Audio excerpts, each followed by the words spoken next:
According to Raymond James Chief Investment Officer Larry Adam, with Election Day now in the rearview mirror, we have a very good idea of the results.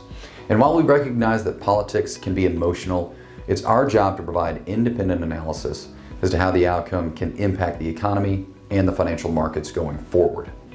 This election season has been through many twists and turns, but the results, for the most part, are known. Former President Donald Trump decisively won a second term in the White House, winning 312 Electoral College votes and the first Republican candidate to win the popular vote since 2004.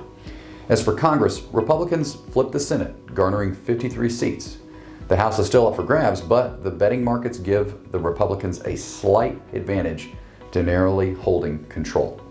As a result, surprise Republican sweep may be the outcome. Right down to the end, this election has truly been unprecedented in many ways.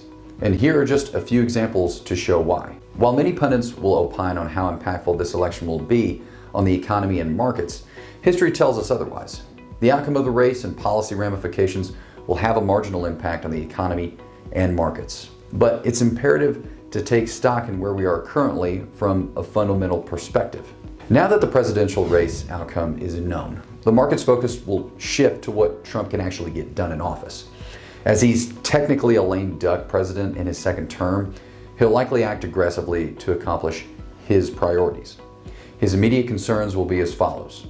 The first being trade and tariffs, the second on immigration, and the third, cutting regulation. Areas he does not require congressional approval to get done. Now, we caution investors against making investment decisions based on who's in the White House or the composition of Congress, as the equity market has consistently moved higher over the long term regardless of which party's in power, and if it was a unified or split Congress. The reason being, as always, fundamentals such as underlying strength of the economy, the direction of earnings, monetary policy and valuations are far bigger drivers of the equity market than politics alone. While we are cautious in the near term due to elevated valuations and investor over-optimism, we do remain optimistic longer term for 5 key reasons.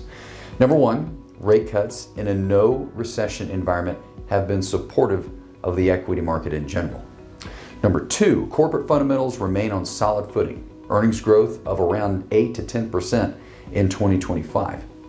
Number 3, inflation remains between 2 and 3%, which has historically been the sweet spot for valuations.